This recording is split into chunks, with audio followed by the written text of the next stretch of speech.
perspectives라는 말이 좀 의미가 있어서요. 제가 오늘 특별히 좀 그 단어를 그대로 좀 활용해서 여러분과 함께 잠시 말씀을 좀 나눠 보려고 합니다. 또 좀 큰 의미에서의 어떤 기획도 있고요. 그래서 어떻게 하면 우리 성도님들이 조금 더 실제적인 그러한 말씀의 훈련을 통해서 지금 오늘 나누신 것처럼 이 관점이 바뀌고 시선이 바뀌고 그리고 삶이 달라지고 또 거기에 대한 결과물들을 직접 경험해 볼 수 있는 그런 기회들, 이런 것들이 몇몇 분들만이 아니라 모두에게 경험될 수 있을까 좀 고민하고 있는 이제 교회로서의 어떤 좀 성숙기에 대한 그런 갈망이기 때문에 저희가 이제 그런 의미에서 오늘 여러분과 함께 좀 큰 그림에서 이 말씀을 좀 나눠보려고 합니다. 오늘 말씀의 제목은 하나님 나라 시선으로 했고요. 이제 조금 전에 읽었던 골로새서 1장 9절로 14절 말씀을 여러분과 함께 조금 풀어보려고 합니다. 자, 하나님 나라 시선이라는 말은 결국 하나님의 나라의 관점, 하나님의 나라라고 하는 것을 통하여 보는 것. 이제 하나님의 나라는 우리 그리스도인들에게는 절대적으로 중요한 그러한 뭐라고 할까요? 현실입니다. 현실, 실제이고요. 한마디로 얘기하면 하나님께서 다스리시는 현실이고요. 복음이라는 것 자체가 바로 이 하나님께서 다스리신다는 것을 선포하는 것입니다. 하나님의 다스림이 어떤 다스림이냐? 하나님의 다스림은 공의롭고 또 긍휼하시고 또 지혜로우신 이 세상에서 우리가 정말 꿈꾸는 것이 있다면 그와 같은 세상이 오기를 바라는 거죠. 매번마다 정권이 바뀌고 또 사람이 바뀌지만 그러나 결과적으로 타락한 이 세상 속에서의 어떤 정치적 틀의 바뀜이 진정한 의미에서의 어떤 소망을 우리에게 주지 못하기 때문에 물론 그런 것들이 아주 없는 것은 아니지만 그러나 정말 그림자에 불과하기 때문에 우리는 진정한 구원을 향한 단순히 지금 현재 우리가 겪고 있는 이러한 부분적인 구원이 아니라 완전한 구원, 이 구원이 완벽하게 완성되어 성취되는 이제 그 순간을 향하여 가고 있는데, 이 간다는 말은 우리가 뭘 한다는 게 아니라 하나님이 그 일을 계획하셨고 하나님이 그것을 약속하셨기 때문에 이것은 반드시 이루어진다고 믿는 거죠. 저희가 그게 우리의 소망인데, 우리의 소망은 뭐 내가 뭐 할 수 있다가 아니라 하나님의 나라가 온다는 것이고요. 이미 왔지만 그러나 이제 완성된 하나님의 나라가 그리스도의 오심과 함께 올 것이다.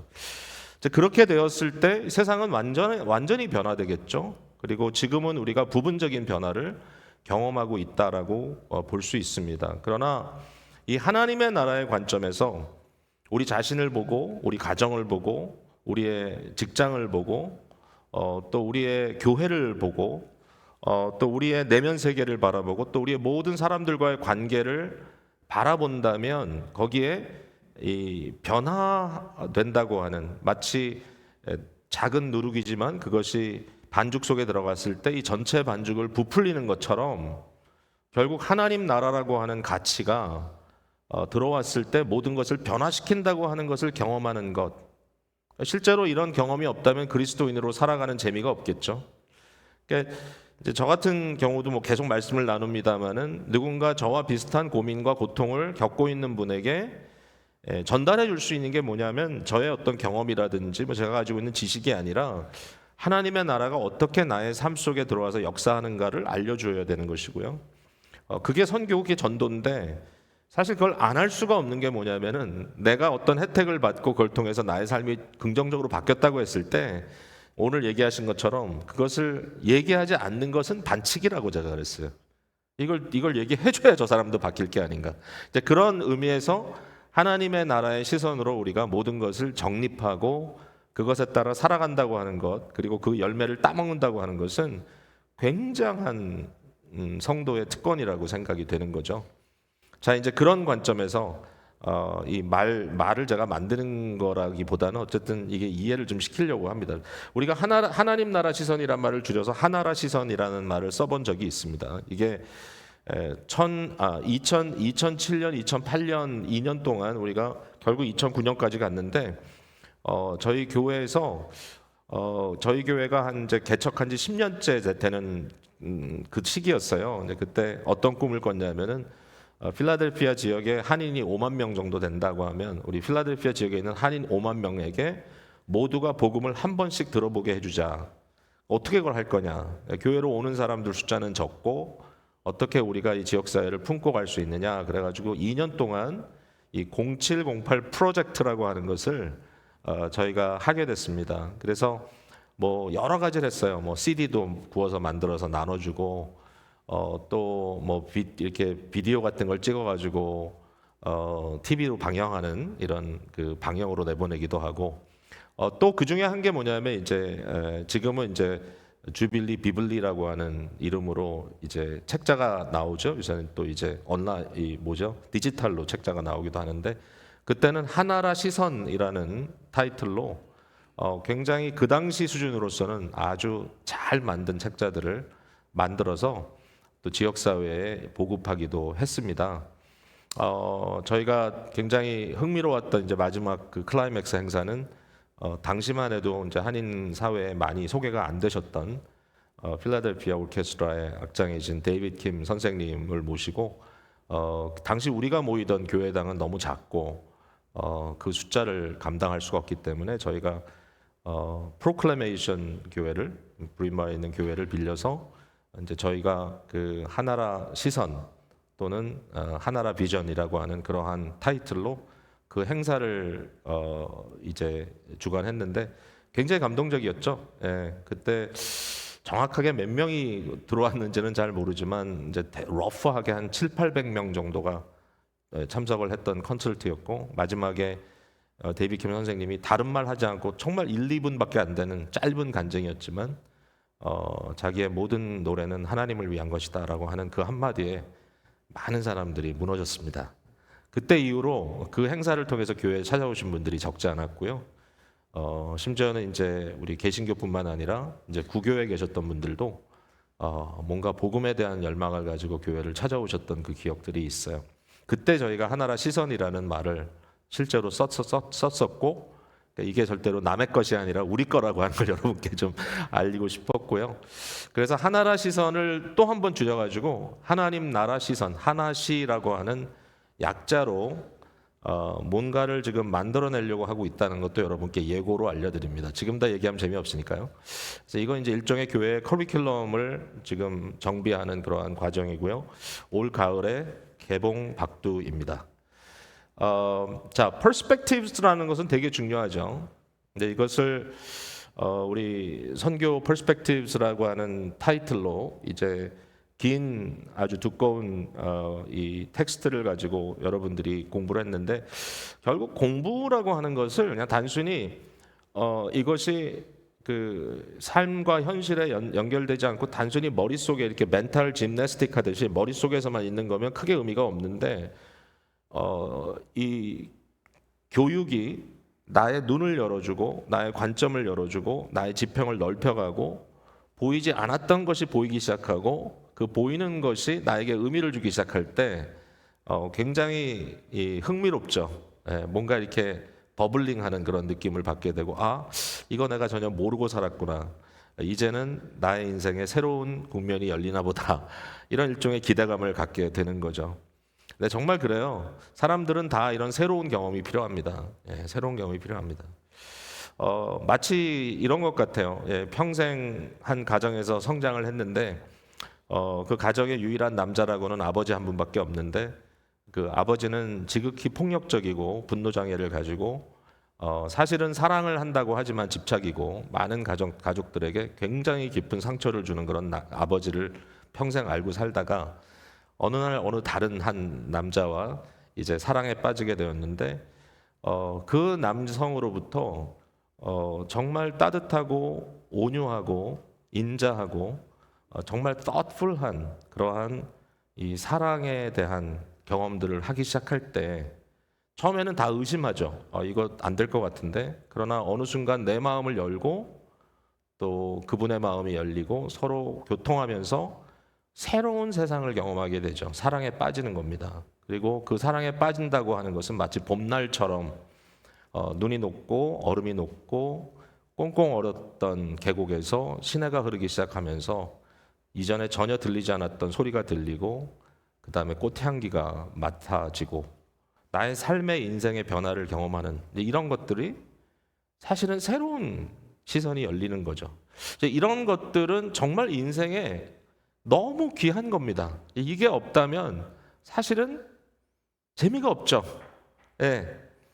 제가 지난 주에 이제 이번에 굉장히 많은 분들이 첫사랑반을 마쳤는데 첫사랑반 마지막에 이제 그 기말고사를 보지 않습니까? 그래서 그거를 이제 거의 다 뭐 한 두세 분만 빼고는 다 내셨더라고요. 굉장히 성적이 좋아요 이번에. 그래서 그걸 이제 다 읽어봤습니다. 오늘 제가 보면서 이제 굉장히 고맙게도 물론 전체가 다 그렇게 표현한 건 아닌데 굉장히 많은 분들이 새로운 것을 경험했다, 새로운 것을 봤다. 신앙생활이 또는 교회 생활이 또 교회가 이럴 수도 있구나라고 하는 새로운 소망을 갖게 됐다. 이런 이야기를 쓰신 분들이 적지 않았어요. 그래서 제가 이제 그런 걸 보면서 이것도 너무 귀한 일이다. 뭔가 새로운 것을 경험하게 되었구나. 관점, 시선이 열리는 것. 너무 행복한 겁니다. 눈이 뜨인다는 것은 정말 평생 경험해야 될 것이고요. 제가 뭐 감히 이런 얘기를 하면 좀 제대로 아는 분들한테는 이게 좀 웃음거리일지 모르겠지만 저는 필라델피아 그 아트 뮤지엄 멤버십을 매년 삽니다. 몇 번이나 가냐 1년에 뭐 그렇게 중요치가 않습니다. 현재 상태에서는 뭐 대강 아니까요. 뭐 스페셜 컬렉션이 오면 또 광고를 듣고 갈 수도 있겠습니다만은 그런데 아트 뮤지엄을 어프리시에이트하기 시작한 이후부터는 제가 가서 뭐 관람하기 때문이 아니라 그것보다 더 이 아트 뮤지엄을 서포트해야 되겠다. 그래서 1년에 멤버십 기본적으로 제 아내와 저와 뭐 게스트 한두 명 모시고 갈 수 있는 정도의 멤버십을 매년마다 사서 리뉴해서 그것을 활용도 하고 또 거기에 대한 일종의 자부심을 좀 느끼고 있는데 사실 시작하게 된 것은 아주 참 뜻밖의 일이었습니다. 필라델피아에서 당시에 목회하시던 어느 목사님이 점심 때 한번 만나자 그래서 그냥 만났는데 갑자기 점심을 먹으러 가야 되는데 멀리 가시더라고요. 가서 보니까 필라델피아 뮤지엄 오브 아트로 저를 데리고 가서 물론 저도 처음 간 건 아니었어요. 그때 여러 번 가봤지만 이제 그때 저는 이제 멤버 이런 거 아니었고 이제 그분이 오늘은 요 섹션만 보여드릴게요. 그러면서 이제 저를 데리고 가서 몇 개 그림을 가지고 이제 설명을 하기 시작했습니다. 이게 어떤 의미가 있고 이게 어떤 의미가 있고 필라델피아 뮤지엄 오브 아트는 이래서 중요한 거고. 그래서 이제 제가 처음으로 그때 그 세잔의 그 베이더라고 하는 그림을 매료되고 또 워낙 모네이에 대해서는 이제 칼라에 대해서 굉장히 제가 좋아했지만 그분의 그림이 그렇게 다양한지 몰랐고 또 그 어떤 흐름 속에 그래서 뭐 리얼리즘에서 임프레셔니즘에서 뭐 큐비즘으로 이런 여러 가지 그 미술 세계의 변천 속에 왜 이런 일들이 벌어졌는가 이제 이것을 신앙적으로 해석할 수 있는 틈도 열리게 되고 이러면서 요즘은 제가 어디를 가든지 이 미술이 있는 이 그림이 있는 곳에 잠시라도 머물러 있는 것이 굉장히 큰 기쁨이 되었어요. 뭐 많이 아는 건 아닙니다만은 전혀 몰랐던 거니까 조금 눈이 열리기 시작하니까 의미가 담기기 시작하는 거죠. 벤고는 왜 저렇게 했을까? 렘브란트는 왜 저런 식으로 빛을 표현했을까? 뭐 이런 것들이 머리에 들어오기 시작하는 거예요. 여러분 보는 것은 곧 알게 되는 것입니다. 골로새 1장 9절에 보니까 이렇게 말씀하고 있어요. 자, 이 뒷부분입니다. 너희로 하여금 기도를 하고 구하는데 그 이유는 뭐냐면 너희로 하여금 모든 신령한 지혜와 총명의 하나님의 뜻을 아는 것으로 채우게 하기를 원한다. 일단 봐야지 알겠죠. 보는 경우에 이 보이는 것이 있으면 알게 되는 것이고 이 깨닫게 되는 것이 엄청난 우리에게 힘을 주는 것이죠. 아는 것이 힘이다라고 얘기하니까요. 알게 될 때 머리에만 남아 있는 게 아니고요. 그 다음에는 행하게 됩니다. 알게 되면 여기엔 물론 의지, 동기, 여러 가지 다른 기능들이 따라가야 되지만 그러나 적어도 알지 않으면 행하지 않고요. 아는 게 없는데 행하는 거는 뭐냐면은 우연입니다. 그거는 여러분이 알고 하는 게 아니니까요. 그건 사실상 의미가 없어요. 물론 뭐 의미가 아주 없다고는 할 수 없지만 실제적으로 우리의 삶에 어떤 긍정적인 변화를 줄 수 있는 가능성이 그렇게 크지 않습니다. 그러나 우리가 뭐를 알고 그것을 행할 때 그 알므로 행하게 되는 것이 가져다주는 굉장히 큰 삶의 이 변화가 일종의 자동차 엔진이 걸리듯이 어떤 에너지, 어떤 역동이 들어가는 것을 경험하게 된다는 것이죠. 자, 하나님의 뜻을 아는 것으로 채우게 하시고 한 다음에 10절로 넘어가면서 주께 합당하게 행하여 그랬습니다. 채워지면 지식으로 채워졌을 때 그게 단순히 머리에 남는 것으로 끝나는 게 아니라 또는 잊어버려지는 것이 아니라 결국 그 하나님의 뜻을 알았기 때문에 그 뜻에 합당하게 행하게 되는 것이고 범사에 기쁘시게 하고 모든 선한 일에 열매를 맺게 한다라는 거죠. 그러니까 알게 될 때 행하게 된다. 자, 그 다음에 굉장히 중요한 게 뭐냐면 근데 행하게 될 때 진짜 알게 된다는 거예요. 그러니까 아는 것에서 행하는 것으로 가는 것만 중요한 게 아니라 행했기 때문에 진짜 알게 되는 것, 이게 굉장히 중요한 것이죠. 그래서 우리가 일반적으로 어떤 프로페셔널을 가질 때, 의사가 된다고 했을 때 단순히 메디컬 스쿨에 가서 공부만 하는 게 아니고 강의만 듣는 게 아니라 물론 거기도 실기가 있지만 그러나 인턴십이 있고 레지던시가 있고 나중엔 펠로십까지 해서 어떤 분야의 전문적인 것이 되기 위해서는 굉장히 많은 것을 해야 되죠, 실제로. 근데 그 행할 때 나타나는 결과는 진짜 알게 된다는 거예요. 진짜 알게 된다는 거예요. 왜냐하면 10절 하반절에 보니까 선한 열매를 맺게 하시고 하나님을 아는 것에 자라게 한다 그랬어요. 다시 아는 거예요. 아는 걸로 돌아갔어. 그렇죠?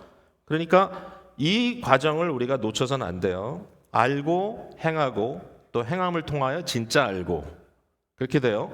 하나님의 나라를 이렇게 경험해 가는 거예요. 자, 그 다음에 지식에 의한 행함이 있고요. 그 다음에 행함을 통한 실천적 지식이 축적되었을 때 이 두 가지가 계속 반복되면 어떤 일이 벌어지냐면 훈련이 이루어진다는 겁니다. 훈련이.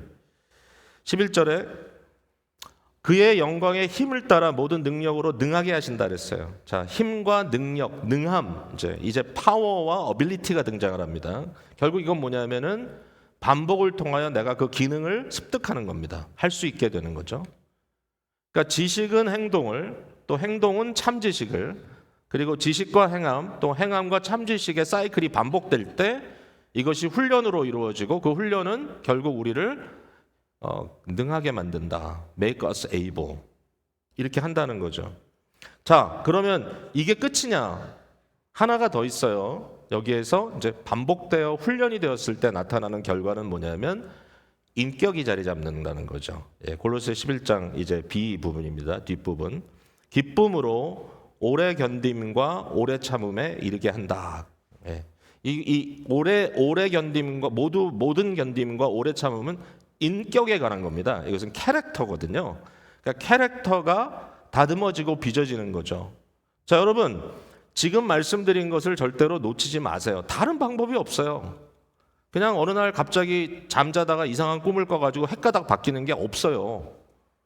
여러분, 우리가 그냥 여기에 대해서 진정한 어떤 그런 학습적인 과정이 이루어지지 않고 그것이 인턴십으로 나의 삶 속에 행해지고 그것을 통해서 내가 더 나은 지식을 경험하고 이것이 사이클로 계속 이어지면서 내가 훈련이 되고 이 훈련을 통해서 인격이 갖춰지는 것 외에 다른 빠른 길이 없어요.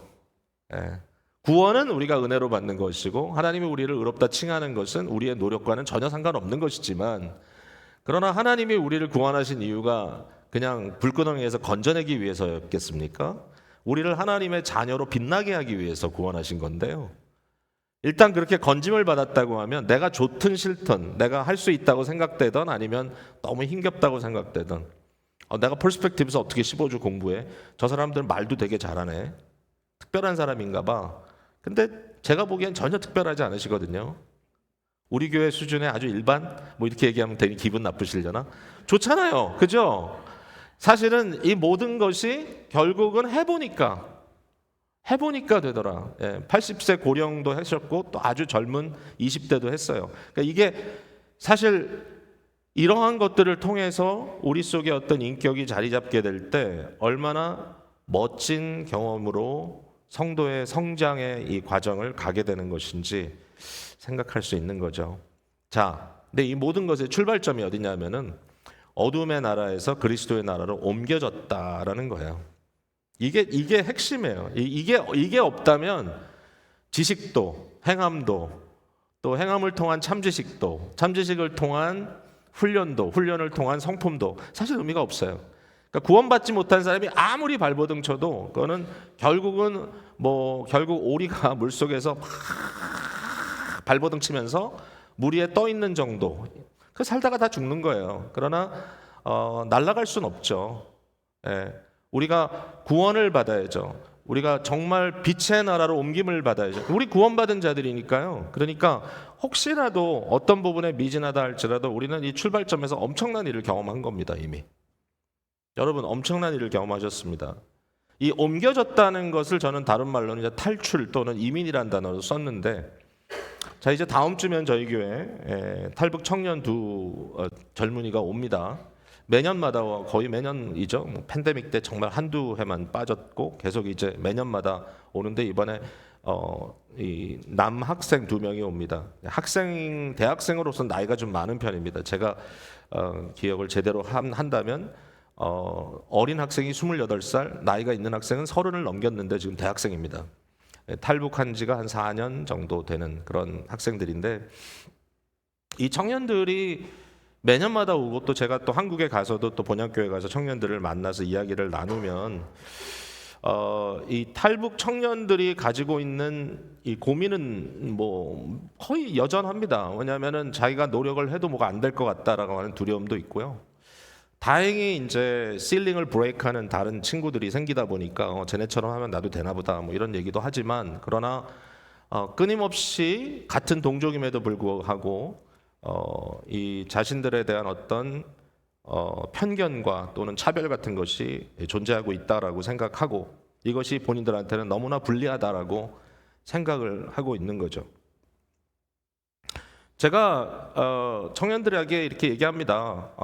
너희들은 탈출이라기보다는, 물론 이제 탈출이란 말이 이제 엑소더스라는 말로서는 이해가 되는데, 근데 단순히 탈출이 아니라 이것은 하나님의 구원이다. 구원이란 것은 뭐죠? 의도적이다라는 거죠. 저는 거기에다 이제 이민이라는 단어를 알려주기 시작했어요. 근데 그 친구들은 한 번도 이민이라는 개념으로 생각한 적이 없어요. 근데 우리는 이민자잖아요. 그래서 제가 나는 13살에 북미주로 이민 왔는데, 사실 그때 이민 왔을 때 내 임의로 온 건 아니고 부모가 오니까 따라왔는데 굉장히 어려웠다라는 이야기도 했고요. 그 다음에 지금 현재 이민 생활을 하고 있는 우리 교회 성도님들 대다수는 표현하지 않지만, 그러나 우리가 컴플레인하진 않지만 이 사회 속에서 우리가 완전히 필인되지 않고 또 어느 정도의 인종차별을 매번 겪고 있다라는 말도 해줬어요. 절대로 쉽지 않다. 언어도 어렵고 여기서 우리가 어느 정도 생활의 수준을 갖추고 살아간다는 것은 우연은 아니다. 굉장한 고민과 아픔들이 있었던 것이 사실일 거다. 나는 비교적 1.5세라서 좀 우리 부모 세대보다는 그 충격이 덜했을지 몰라도, 그러나 나도 돌이켜보면 지난번에 그 50대가 모여서 그 질문 했다 그러더라고요. 당신 인생에 가장 추웠던 날이 언제냐, 가장 따뜻했던 날이 언제냐. 그거 DTS에서 하는 질문인데요. 다 엉엉 울어요. 그거 하다 보면. 그죠? 우셨나요? 그때도 소그룹 하면서? 근데 저도 처음에 그거 하면서 많이 울었어요. 근데 이제 생각지 않았는데 감춰져 있던 슬픈 기억들이 많더라고요. 그리고 아픔들. 이제 그걸 표현하기 시작하니까 굉장히 어려운 그런 생각들이 많이 이제 떠오르던데, 그러나 굉장히 중요한 건 뭐냐면은 노예 근성을 버려야죠. 노예 근성은 뭐예요? 애굽에서 노예 생활하던 근성이잖아요. 그러니까 애굽에서 노예 생활하던 사람의 근성은 두 가지입니다. 적어도 대표적으로 하나는 끊임없는 피해 의식입니다. 왜냐하면 자기의 의지대로 한 것이 아니라 자기는 피해자다라고 하는 생각을 갖고 있는 것이고, 두 번째는 노예는요, 뭐 이렇게 세이브하고 하는 미래에 대한 투자 이런 거 없어요. 그냥 당장 먹고 마시는 게 필요한 거예요. 이 애굽을 떠나 가나안으로 가고 있는 광야의 이스라엘을 보면요, 새로운 나라의 시민 의식이라기보다는 사실은 애굽에서 살던 노예 근성을 그대로 드러냅니다. 계속 드러내죠. 맨날 하는 말이 돌아갈 걸 그랬다, 돌아가야 한다. 그러면 이제 하는 말이 왜 네가 나를 여기까지 끌고 와서 나를 이렇게 고생시키는 거야? 그 다음에 또 하나는 당장 먹을 것 내놔, 당장 마실 것 내놔, 당장 내놓으라는 거예요.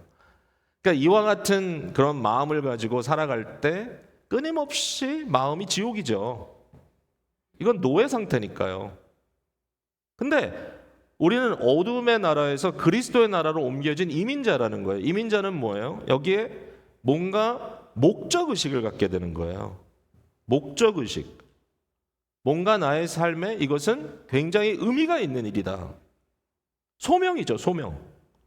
여러분, 왜 여기 와서 사십니까? 많은 분들이 한국이 더 잘 살게 되니까 이제 빨리 여기민을 가든지 뭐라든지 돌아가야 되겠다는 분도 많아요.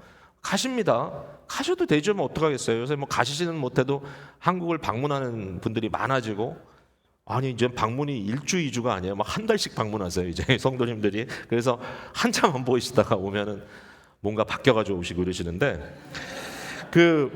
뭐 돌아가실 수도 있죠. 돌아가실 수도 있는데, 근데 왜 여기 사시냐는 질문을 해보면, 뭐 그냥 이젠 여기가 더 편해서 삽니다라고 얘기하신다면 비참하지 않나요? 뭐 어쩔 수 없이 뭐 아이들도 여기 있고 하니까 뭐 이젠 어딜 가겠습니까? 내 삶에 뭐 어디 갈 데도 이젠 없고.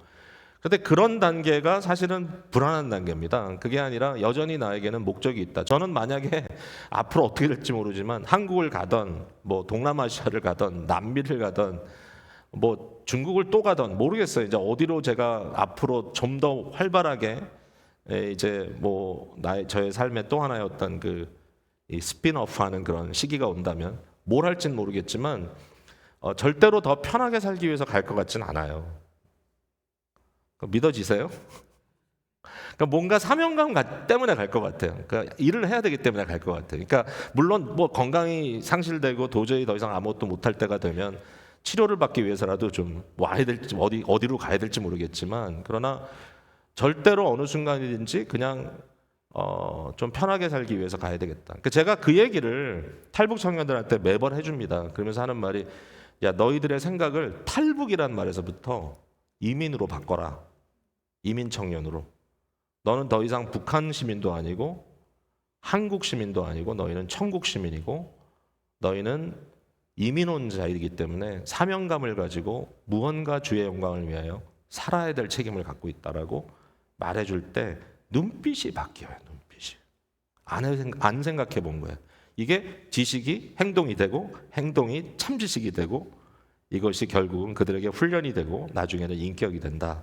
이렇게 되는 겁니다. 그래서 하나님 나라 시선을 저희가 갖기를 원합니다. 나중에 이제 커리큘럼으로 제가 만들 건데, 첫 번째는 우리의 정체성의 문제를 지금 말씀드린 것 이상으로 좀 더 잘 말씀드려야 될 것 같고, 그러면 우리는 어떤 가치관을 갖고 사느냐.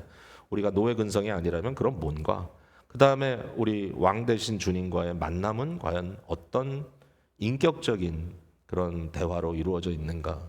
또 삶의 원리들이 굉장히 많더라고요. 성경에 보니까 하나님 나라의 백성으로 살아갈 때는요, 굉장히 구체적인 원리들이 있더라고요. 그리고 교양시민 의식을 갖는 건, 이 교양시민이 되는 건 되게 중요하다고 생각합니다. 교양시민이란 단어는 밑에 풋노트가 달려 있지만 제가 그냥 책으로 만난 그 사회학자인 송옥은 교수님을 통해서 책을 한 3권 정도 제가 접했는데, 그 책 속에 벌써 오래전 얘기입니다만 교양시민이라는 개념을 통해서 이 한국 사회가 어떻게 양극화를 벗어날까라는 이 양극화의 문제를 해결하기 위한 방법으로는 결국은 중간지대에서 소위 중산층으로서 적절한 어떤 의식을 가지고 서로 창의적인 대화가 가능한 사람, 서로 의견이 다르더라도 같이 대화를 할 수 있고 주먹 다짐으로 싸움박질하는 게 아니라, 돌 던지는 게 아니라 뭔가 대화가 가능하고 자기 수정이 가능한 이러한 어떤 다수가 사회 속에 존재할 때 사회는 좋은 방향으로 변해갈 수 있을 것이다. 굉장히 좀 긍정적인 말이긴 하지만 저는 이 말이 빌립보서에 나와 있는 너희가 시민의 합당한 삶을 살라고 하는 바울 사도가 교회를 향한 말과 굉장히 마음에 와서 닿았어요. 그래서 우리 교회 안에 교양 시민의 숫자가 과반수가 되면 교회가 건강해지겠구나. 그 얘기를 제가 막 했어요. 우리 리더들한테도 하고. 그러니까 잘 생각하고 잘 판단하고 또 잘 대화하고 잘 참아주고 또 잘 겪어주고 잘 붙들어주고 할 수 있는, 함께 더불어 갈 수 있는 그러한 의식을 지닌 사람들이 있다면, 그 숫자가 과반수가 된다면 많은 경우에 사회학자는 뭐라 그러냐면요, 어떤 단체이든 기본적으로 20%가 움직이고 80%는 따라간다 그래요. 심지어는 10%가 움직이고 90%가 따라간다는 사람도 있어요. 근데 그건 비참하죠, 사실은. 우리 교회가 이 자리에 계신 우리, 사실은 금요일 저녁마다 이렇게 신실하게 오셔서 기도하고 말씀을 경청하는 분들이 어떤 의미에서는 콜그룹인지도 몰라요. 뭐 그런 얘기를 하는 분도 계시다. 어쨌든 몇 퍼센트인지 모르겠지만 정말 다수가 이처럼 의식을 지닌 분으로서 교회에 세워지게 된다면 교회가 변할 것이다. 좋은 방향으로 가겠죠. 그렇게 되고 있는 것 같다고 생각도 들어요. 제가 절망은 하지 않고 또 항상 소망을 갖고 갑니다. 저희가 27주년인데요. 저는 15주년 때보다는 오늘이 훨씬 좋습니다. 아마 그 가장 중요한 이유는 제가 60이 넘었기 때문에 조금 여러 가지로 포기한 면이 많다는 이유인지도 모르겠습니다만은, 어쨌든 저는 지금 되게 좋아요. 교회도 감사하고. 근데 우리 모두가 더 이제 변화되는 이런 경험들을 할 수 있을 것이다. 그리고 마지막은 목적 있는 신앙, 이제 미션과 사명이 따라갔을 때 결국은 이 삶의 어떤 의미가 굉장히 강하게 오게 되겠죠. 자, 오늘 여기서 말씀을 맺겠습니다. 오늘 이런 이야기를 들으시면서 여러분 마음속에 어떤 좀 생각이 정리되는지 모르겠습니다만은, 그러나 저는 하나님 나라라고 하는 것이 정말 사모되어야 되고, 하나님 나라가 정말 느껴져야 되고, 하나님 나라가 경험돼야 되고, 그 하나님 나라의 대사로 내가 이 하나님 나라를 대변하는 존재로 이 세상에 존재한다는 사명감이 있어야 되고, 그 목적 때문에 내가 아무렇게나 행동할 수 없어야 된다고 생각해요. 아무렇게나 말하고 아무렇게나 행동하고, 그게 아니라 나는 하나님 나라의 시민이야.